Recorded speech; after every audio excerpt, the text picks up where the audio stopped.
আচ্ছা, আজকে আমরা চতুর্থ অধ্যায়ের ওয়ান লাইনার মানে মুখস্থ করতে যাতে তোমাদের সুবিধা হয় সেই জন্য ওয়ান লাইনার সেট করেছে। একদম ইম্পর্টেন্ট যে কোশ্চেনগুলো পরীক্ষায় আসার মতো একদম ইম্পর্টেন্ট প্রশ্নগুলোই আমি নিয়েছি, যেগুলো তোমাদের একদম ওয়ান লাইনার মুখস্থ করার জন্য। এরপরে যে ভিডিওটা আসবে সেটা হচ্ছে এমসিকিউ প্র্যাকটিস করার জন্য হবে।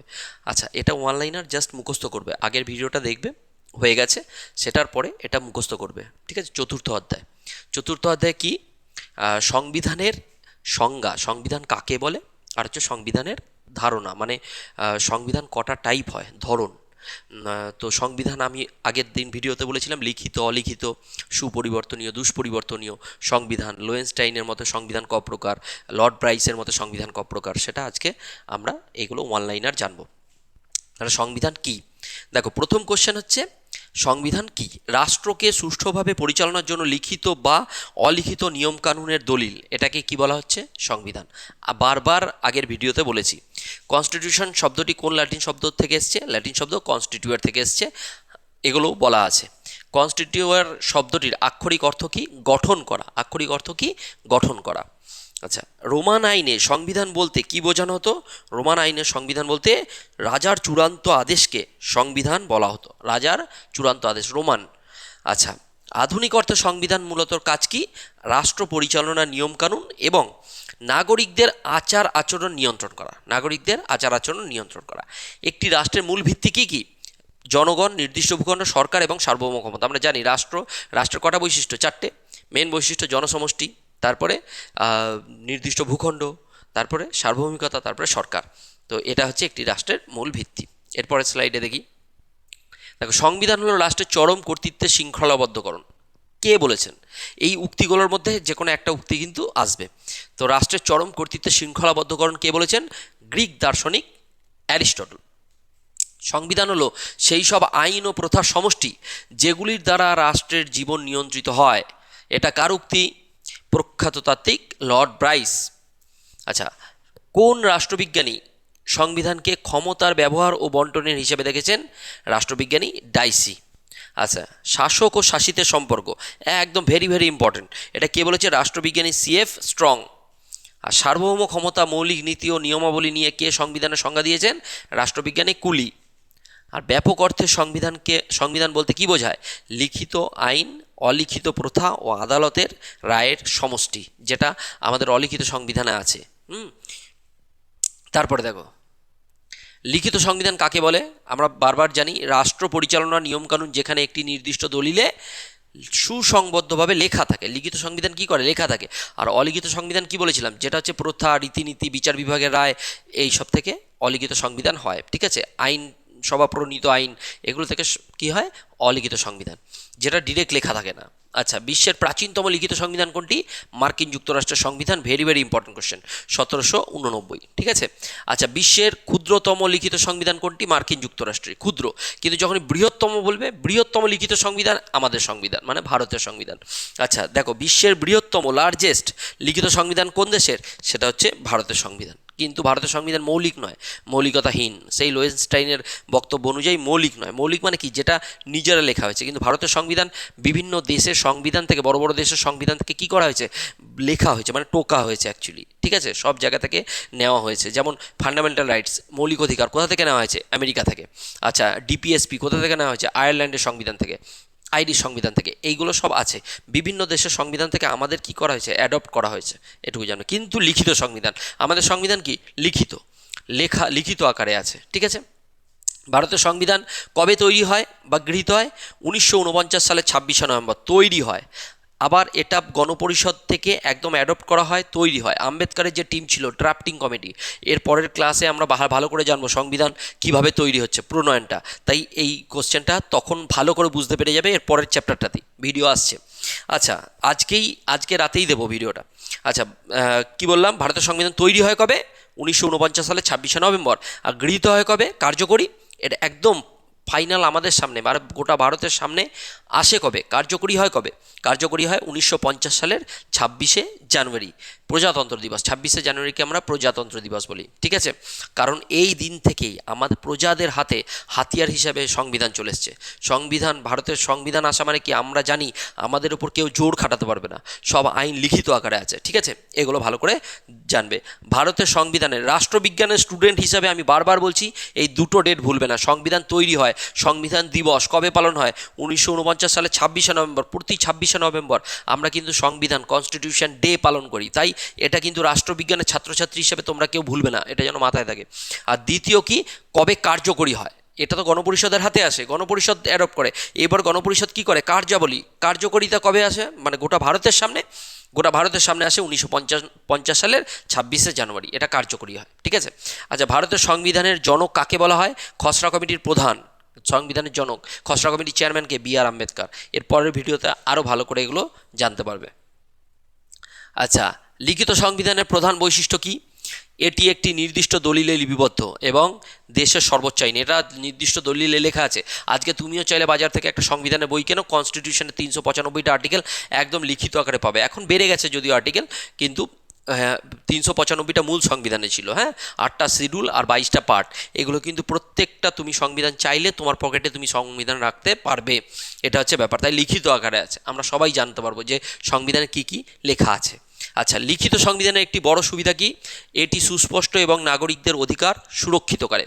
আচ্ছা, কোন ধরনের শাসন ব্যবস্থার জন্য লিখিত সংবিধান অপরিহার্য? যুক্তরাষ্ট্রীয়। কেন? যুক্তরাষ্ট্রীয় শাসন ব্যবস্থা মানে কি? দেখো, ফেডারেল সিস্টেম মানে কি বলো তো? ফেডারেল সিস্টেম আর ইউনিটারি সিস্টেম। ফেডারেল সিস্টেম মানে হচ্ছে ভারতে, দেখো ভারত হচ্ছে যুক্তরাষ্ট্র, আমেরিকা যুক্তরাষ্ট্র, এগুলো কি? এগুলো সেন্ট্রাল আর স্টেট, মানে কেন্দ্রীয় একটা সরকার আছে যাকে প্রধানমন্ত্রী চালান নরেন্দ্র মোদী। আবার দেখো, প্রত্যেকটা রাজ্যে একটা করে সরকার আছে।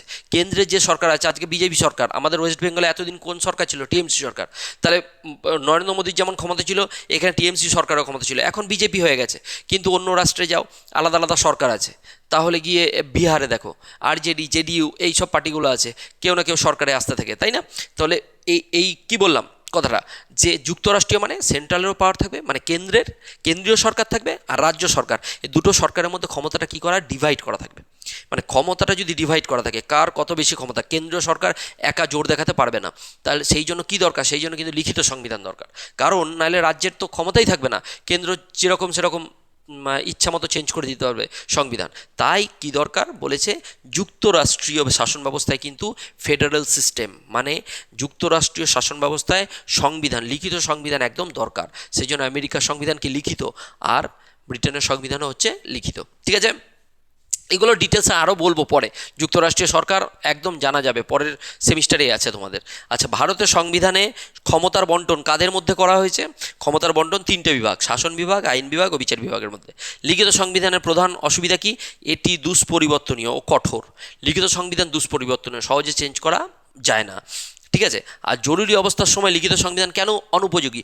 জরুরি অবস্থা মানে ধরো হঠাৎ করে, জরুরি অবস্থা মানে দ্রুত সিদ্ধান্ত গ্রহণ করতে হয়। আজকে পাকিস্তান অ্যাটাক করলো, বোম মারলো, এবারে প্রধানমন্ত্রী আমাদের হট করে পাকিস্তানের সাথে যুদ্ধ ঘোষণা করতে পারবে না। তাহলে প্রধানমন্ত্রীর কাছে কী করতে হবে? পার্লামেন্টের কাছে সম্মতি নিতে হবে, বা পার্লামেন্টের কাছে যদি সম্মতি নাও নেয়, সেটা কোনো ডিসিশন নেওয়ার ক্ষেত্রে আগে ক্যাবিনেটে বৈঠক ডাকতে হবে। এই যে এটা দ্রুত সিদ্ধান্ত নেওয়া যায় না, কোথায়? যেখানে লিখিত সংবিধান থাকে। জরুরি অবস্থার সময় কিন্তু এই লিখিত সংবিধান অনুপযোগী, ঠিক আছে? আর অলিখিত সংবিধান হলে কী হবে? প্রধানমন্ত্রী যে থাকবে তুরন্ত ডিসিশন নিয়ে নেবে, ঠিক আছে? এটা হচ্ছে ব্যাপার। আচ্ছা, তারপরে এসো, অলিখিত সংবিধান কাকে বলে? এটা এই কোশ্চেনটাই আসে, অলিখিত সংবিধান কাকে বলে? লিখিত সংবিধান সবাই জানে। অলিখিত কি? যা প্রথা, রীতিনীতি এবং বিচারালয়ের রায়ের ওপর ভিত্তি করে গড়ে ওঠে। এটা ভালো করে মাথায় রেখে দেবে, আমি আগের দিন বারবার বুঝিয়েছি, দেখবো। অলিখিত সংবিধান কোথায় আছে? ব্রিটেনে। কোথায় আছে? ব্রিটেনে। আচ্ছা, প্রথম অলিখিত সংবিধানের ধারণা কোন দেশে সৃষ্টি হয়? ব্রিটেনে, ঠিক আছে? 1215 সালে ব্রিটেনের কোন ঐতিহাসিক দলিলে স্বাক্ষরিত হয়? মহাসনদ বা ম্যাগনা কার্টা। প্রথম 1215-তে প্রথম ম্যাগনা কার্টা আসে, ঠিক আছে? রাজা কিং জন ছিল, কিং জনের আমলে, কিং জন একদম অত্যাচারী রাজা ছিল। 1215 সালে ব্রিটেনের কথা বলছি। কিং জন একজন অত্যাচারী রাজা। তো কিং জনের ওই অত্যাচারীতে না, যখন তখন যে কোনোভাবে কর বসিয়ে দিত জনগণের ওপর, বিরাট কর বসাতো, যা ইচ্ছা তাই। আজকে মনে হচ্ছে রাজকোষ খালি হয়ে গেছে, দিয়ে জনগণের ওপর, প্রজাদের ওপর কর চাপিয়ে দিত। এই জন্য সামন্তদেরকে প্রেশারাইজ করতো। তো সামন্তরা কী করলো, হঠাৎ আন্দোলন শুরু করলো, না এই রাজা জনের এই কাজটা ঠিক হবে না, তাই একটা নির্দিষ্ট দলিলে লেখা হোক, যে একটা নিয়ম বানানো হোক যে করটা এরকম ধরনেরই নেওয়া হবে। রাজা জনের বিরুদ্ধে, কিং জনের বিরুদ্ধে এই যে আন্দোলন, এই মহাসনদ বা ম্যাগনা কার্টা প্রথম ব্রিটেনে তৈরি হয়। ম্যাগনা কার্টা, ওকেই মহাসনদ বলা হয়। ঠিক আছে, আগে কিন্তু সংবিধানের ধারণা ছিল না। সংবিধানের কবে ধারণা হলো, এই তো কিছুদিন আগে। সংবিধান খুব বেশি দিন সংবিধানের ধারণা কিন্তু হয়নি। 1688-তে গৌরবময় বিপ্লব হয়, তারপরে গিয়ে আস্তে আস্তে সংবিধানের ধারণা কিন্তু অধিকারের বিল তৈরি হয়। ঠিক আছে, তারপরে আমরা সংবিধানের ধারণা পাই। তাহলে মহাসনদ কবে, ম্যাগনা কার্টা। সংবিধান যদি বলতে চাই প্রাচীনকালে, সে ম্যাগনা কার্টা কিন্তু প্রথম ধারণা। ঠিক আছে, আচ্ছা, ব্রিটেনের গৌরবময় বিপ্লব, তাই ম্যাগনা কার্টা কবে হয়, 1215। এটা কিন্তু ভেরি ভেরি ইম্পর্টেন্ট কোয়েশ্চেন। আচ্ছা, ব্রিটেনের গৌরবময় বিপ্লব, গ্লোরিয়াস রেভলিউশন কবে সংগঠিত হয়, রাজতন্ত্রের অবসান ঘটিয়ে 1688। একদম এরপরেই 1689 সালে কী হয়, অধিকারের বিল। আচ্ছা, ব্রিটেনের অধিকারের বিল অফ রাইটস পাস হয় কবে, গৌরবময় বিপ্লবের পরেই 1689 সালে। তোমরা কিন্তু ইতিহাসে গৌরবময় বিপ্লব মাধ্যমিকেই জেনেছো। আচ্ছা, অলিখিত সংবিধান মূলত কিভাবে তৈরি হয়, এটি কোনো নির্দিষ্ট দিনে রচিত হয়নি, এটি দীর্ঘ বিবর্তনের ফসল। অলিখিত সংবিধান দীর্ঘদিন ধরে চলে এসছে, মানে ব্রিটেনের যে সমস্ত প্রথা বা রীতিনীতিগুলো চলে এসছে, মানুষ ওগুলোই মেনে এসছে, ওইগুলোই আস্তে আস্তে আস্তে আস্তে কী হয়ে গেছে, ওই দেশের শাসন ব্যবস্থার সাথে ওতপ্রোতভাবে জড়িত হয়ে গেছে। তাই ওগুলোকে কী বলা হয়, অলিখিত সংবিধানের মধ্যেই চলে গেছে। ব্রিটিশ সংবিধানের কোনো অস্তিত্ব নেই, উক্তিটি কার, ফরাসি রাষ্ট্রবিজ্ঞান Tocqueville. Very very important. British সংবিধান যেহেতু অলিখিত, তাই বলছে ব্রিটিশ সংবিধানের কোনো অস্তিত্ব নেই। আচ্ছা, তারপরে দেখো অলিখিত সংবিধান প্রধান উৎসগুলো কী কী, ভালো করে দেখো। আবার বলছি, ঐতিহাসিক প্রথা, রীতিনীতি, বিচারালয়ের রায় এবং আইনসভার পরিণীত সাধারণ আইন। আচ্ছা, অলিখিত সংবিধানের সবচেয়ে বড় সুবিধা কি, এটি অত্যন্ত নমনীয়, খুব সহজে পরিবর্তন করা যায়। এটা তাই সহজেই পরিবর্তন করা যায়। তাহলে সুপরিবর্তনীয়, অলিখিত সংবিধান মানে সুপরিবর্তনীয়, আর লিখিত সংবিধান হলে সেটা দুষ্পরিবর্তনীয়। ঠিক আছে, এটা মাথায় রাখবে। জরুরি অবস্থায় কোন সংবিধান বেশি উপযোগী, অলিখিত সংবিধান। কারণ অলিখিত সংবিধানে তো দ্রুত চেঞ্জ করা যায় আইন, কিন্তু লিখিত সংবিধানের ক্ষেত্রে কিন্তু কোনো দেশের অভ্যন্তরীণ কোনো সমস্যা হলো, তাহলে লিখিত সংবিধান কিন্তু চেঞ্জ করতে হবে। চেঞ্জ করার প্রসেস আলাদা, পার্লামেন্টে যেতে হবে, সংবিধান সংশোধন করতে গেলে অনেক প্রসিডিওর আছে। ঠিক আছে, সেটা আমি পরে বোঝাবো। তাহলে কিন্তু অলিখিত সংবিধানে কিন্তু সেরকম কোনো প্রয়োজনীয়তা নেই। মনে হলো চেঞ্জ করব, তো জরুরি অবস্থার সময় কিন্তু চেঞ্জ করা যায়। আচ্ছা, অলিখিত সংবিধানে বিপ্লবের আশঙ্কা কমে কেন, অলিখিত সংবিধানে কী হয়, এই দোষ গুণগুলো কিন্তু থেকে কোশ্চেন আসবে। অলিখিত সংবিধান বিপ্লবের আশঙ্কা কমে কেন, কারণ সময়ের সাথে সাথে জনগণের প্রয়োজন অনুযায়ী এটি সহজে পাল্টানো যায়। অলিখিত সংবিধানে বিপ্লব সেই জন্য সহজেই দমানো যায়। আচ্ছা, অলিখিত সংবিধানের প্রধান অসুবিধা কি, এটি অস্পষ্ট এবং এখানে নাগরিকদের অধিকারের নিরাপত্তাহীনতা থাকে। এই যে অসুবিধা, অলিখিত অসুবিধাটা কি, নাগরিকরা আমরা জানতে পারি না যে আমাদের কী অধিকার আছে, নিরাপত্তাহীনতায় ভুগতে হয়। কারণ অলিখিত সংবিধান চাইলেই তো চেঞ্জ করা যায়, সরকার চাইলে নিজেদের মতো তৈরি করে নিতে পারবে। সেই জন্য অলিখিত সংবিধানে এই নিরাপত্তাহীনতায় কিন্তু নাগরিকরা ভোগে। তাহলে অলিখিত সংবিধানে এটা নিরাপত্তাহীনতা ভুগলেও লিখিত সংবিধান আমাদের দেশে আছে বলে কিন্তু আমরা কি করি, এই অধিকারগুলো একদম আমরা জানি যে আমাদের নাগরিকদের মৌলিক অধিকার কী কী আছে, সাম্যের অধিকার, স্বাধীনতার অধিকার, শোষণের বিরুদ্ধে অধিকার, ধর্মীয় স্বাধীনতার অধিকার, অর্থনৈতিক সামাজিক অধিকার। ঠিক আছে, তারপরে হচ্ছে সাংবিধানিক প্রতিবিধানের অধিকার, শিক্ষা ও সংস্কৃতি বিষয়ক অধিকার, আর সাংবিধানিক প্রতিবিধানের অধিকার। এই 6টা অধিকার আমাদের কিন্তু মৌলিক অধিকার আমরা জানি, আমাদের লেখা আছে। কিন্তু ব্রিটেনে কী হচ্ছে, অলিখিত সংবিধান হওয়ায় কিন্তু ওইসব লেখা নেই, তাই নাগরিকরা কিসের নিরাপত্তাহীনতায় ভোগে। এটা হচ্ছে এর দোষ যেটা হবে লিখিত সংবিধানের, সেটা হয়ে যাবে গুণ। এইরকম ট্যাকটিক্যালি পড়বে, দেখবে একদম ইজি হয়ে গেছে এটা। অলিখিত সংবিধানের যেটা গুণ, সেটা লিখিত সংবিধানের কি দোষ, আর যেটা অলিখিত সংবিধানের দোষ, সেটা লিখিত সংবিধানের কিন্তু গুণ। এটাই একটা মুখস্থ করলে আর একটা হয়ে যাবে তোমাদের। অলিখিত সংবিধান কোন ধরনের স্বৈরাচারের ভয় থাকে, স্বৈরাচারিতা, পার্লামেন্টে বা শাসক স্বৈরাচারী হয়ে ওঠার ভয় থাকে। অলিখিত সংবিধান, যে শাসক হবে সে তো নিজের ইচ্ছা মতো চালাতে পারবে, এটা হচ্ছে ব্যাপার। আচ্ছা, তারপরে দেখো সুপরিবর্তনীয় সংবিধান কাকে বলা হয়, সুপরিবর্তনীয় মানে সহজে পরিবর্তন করা যায়, যে সংবিধান সাধারণ আইন পাসের মতো সহজেই সংশোধন করা যায়, যেমন ব্রিটেন। ঠিক আছে, আর দুষ্পরিবর্তনীয় সংবিধান মানে সহজে পরিবর্তন করা যায় না, মানে লিখিত সংবিধান। লিখিত সংবিধান কোথায়, যেমন মার্কিন যুক্তরাষ্ট্রের সংবিধান, ভারতের সংবিধান সহজে পরিবর্তন করা যায় না, যা পরিবর্তনের জন্য বিশেষ ও জটিল পদ্ধতির প্রয়োজন হয়, যেমন মার্কিন যুক্তরাষ্ট্র। ভারতের সংবিধানটা একটু নমনীয়, কীরকম, সুপরিবর্তনীয় আর দুষ্পরিবর্তনীয় সংমিশ্রণ, তাই এটা সহজে পরিবর্তন করা, কিন্তু মার্কিন যুক্তরাষ্ট্রের সংবিধানকে সহজে পরিবর্তন করা যায় না। আচ্ছা, ভারতের সংবিধান পরিবর্তনের দিক থেকে কেমন? সুপরিবর্তন ও দুষ্পরিবর্তন দুটোরই সংমিশ্রণ, ঠিক আছে। আচ্ছা, লর্ড ব্রাইস সংবিধানকে প্রধানত কয়টি ভাগে ভাগ করেছেন? 3টি ভাগে, লিখিত, অলিখিত, সুপরিবর্তনীয়, দুষ্পরিবর্তনীয়, এককেন্দ্রিক, যুক্তরাষ্ট্রীয়। লর্ড ব্রাইস কয়টি ভাগে ভাগ করেছেন? 3টি ভাগে। এটা কিন্তু ভেরি ভেরি ইম্পর্টেন্ট কোশ্চেন কিন্তু। লর্ড ব্রাইস কটা ভাগে সংবিধানকে ভাগ করেছে? 3টে ভাগে। আমরা প্রত্যেকটা ভাগ কিন্তু ধরে ধরে আগের দিন ভিডিওতে বুঝিয়ে দিয়েছি। এককেন্দ্রিক শাসন ব্যবস্থায় কোন দেশে দেখা যায়? এককেন্দ্রিক শাসন ব্যবস্থা ব্রিটেনে, ওই যে অলিখিত সংবিধান ব্রিটেনে। যুক্তরাষ্ট্রীয় ফেডারেল কোন দুটি সরকারের মধ্যে ক্ষমতা ভাগ করে দেওয়া হয়েছে? কেন্দ্রীয় সরকার আর রাজ্য সরকার। আমি বললাম কেন্দ্র আর রাজ্যের মধ্যে ক্ষমতাটা কী করা আছে? যুক্তরাষ্ট্রে ডিভাইড করে দেওয়া আছে, ঠিক আছে। আচ্ছা, তারপরে দেখো, মার্ক্সবাদীরা সংবিধানকে কয়টি ভাগে ভাগ করেছেন? 2টো ভাগে। বুর্জোয়া সংবিধান, শ্রমিক শ্রেণী। মার্ক্সবাদ মানেই কি? শ্রেণী, শ্রেণী শোষণ, শ্রেণী শাসন, এগুলো। রাষ্ট্র হচ্ছে শ্রেণী শাসনের যন্ত্র, শ্রেণী শোষণের যন্ত্র। এটা কাদের উক্তি? মার্ক্সের উক্তি। তার মার্ক্সবাদী মানেই বড়লোকদের, পুঁজিবাদী যারা ধনী তাদের বিরুদ্ধে লড়াই করে। কাদের স্বার্থে লড়াই করে? গরিবের স্বার্থে লড়াই করে, শ্রমিক শ্রেণীর স্বার্থে। তাই দুটোই সংবিধান ওদের, বুর্জোয়া সংবিধান, শ্রমিক শ্রেণীর সংবিধান। বুর্জোয়া সংবিধান কোথাকার? মার্কিন যুক্তরাষ্ট্র, ব্রিটেন, এদের সংবিধান কি? বুর্জোয়া, বড় লোকদের সংবিধান। আর শ্রমিক শ্রেণীর সংবিধান যেটা মার্ক্সীয় সংবিধান, সেটা হচ্ছে কোন দেশের সংবিধান? সেটা হচ্ছে চীনের সংবিধান। রাশিয়া যখন সোভিয়েত ইউনিয়ন ছিল, সোভিয়েত ইউনিয়ন সংবিধান, এগুলো। আচ্ছা, লোয়েনস্টাইন বারবার আগের ভিডিওতে দেওয়া আছে, নোটসেও দেওয়া আছে, দেখবে সংবিধানকে কয়টি মূল অর্থে ভাগ করেছেন? 3টি অর্থে। মৌলিক আর মৌলিকতাহীন, নীতি সংবদ্ধ, নীতি নিরপেক্ষ, আদর্শনিষ্ঠ, নামমাত্র আর শব্দার্থগত, এই 3টে ভাগে ভাগ করা হয়েছে। মৌলিক সংবিধান বলতে কি বোঝায়? যে সংবিধান কোনো দেশের নিজস্ব সৃষ্টি বা টোকানো নয়, মানে টোকা নয় আর কি। যেমন আমেরিকা, ব্রিটেন, এদের সংবিধান কি? নিজস্ব, নিজেই সৃষ্টি করছে। কিন্তু ভারতের সংবিধান কি? সমস্ত দেশের সংবিধান থেকে লিখিত হলেও কী হবে? টোকা। বুঝতে পেরেছো কি বললাম? আচ্ছা, তাহলে ভারতের সংবিধানকে লোয়েনস্টাইন কোন শ্রেণীতে ফেলেছেন? মৌলিকতাহীন। কারণ এই সংবিধানটা কী হয়েছে? আমাদের সংবিধান অন্য দেশের সংবিধান থেকে টোকা হয়েছে। ক্লিয়ার হচ্ছে? নামমাত্র সংবিধান মানে? নামমাত্র মানে নামেই সংবিধান, কাজে কিছু নেই। পাকিস্তান, ওদের সংবিধান যখন তখন সামরিক অভ্যুত্থানরা ওদের প্রধানমন্ত্রীকেই, রাষ্ট্রপতিকেই জেলে ঢুকিয়ে দিচ্ছে, কোনো খোঁজ নাই। ইমরান খানের পাত্তাই পাওয়া যায় না, এরকম একটা ব্যাপার। তো যখন তখন এই পাকিস্তানের সংবিধান হচ্ছে নামমাত্র, সংবিধানে কোনো কাজ নেই। সামরিক ক্ষমতা যাদের আছে তারাই, সামরিক বিভাগের যে কর্মচারী যে থাকে মেন, সেই জেনারেল থাকে, সেই সবাইকে শাসন করে। এরকম হঠাৎ করে এরকম সামরিক অভ্যুত্থান হয়ে যায়, এরকম একটা ব্যাপার।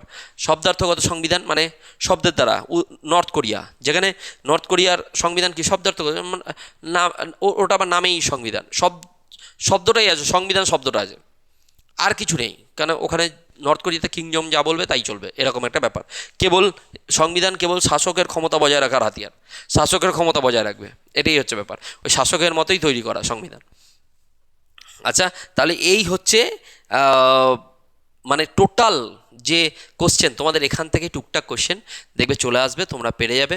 পুরো চ্যাপ্টারটা ভালো করে পড়ো, এরপরে একদিন এক্সামের মানে MCQ আসবে এরপরে, ঠিক আছে। আস্তে আস্তে আস্তে আস্তে সব কিছু ভিডিও এইখানেই পাবলিশ করা হবে, তোমরা দেখতে থাকো। হোয়াটসঅ্যাপ গ্রুপ আছে, পোস্টে যাও, পোস্টে সেই গ্রুপে জয়েন করো, ফ্রি নোটস PDF পেতে গ্রুপ জয়েন করো, দেখো আস্তে আস্তে দেওয়া হবে, ঠিক আছে। আর কন্ট্যাক্ট করবে, হোয়াটসঅ্যাপ নাম্বার আছে, কন্ট্যাক্ট করবে যার যেখানটা বুঝতে অসুবিধা হবে, বা কমেন্টে এসো, কমেন্টে কোশ্চেন করো, আমি আনসার দেওয়ার চেষ্টা করব।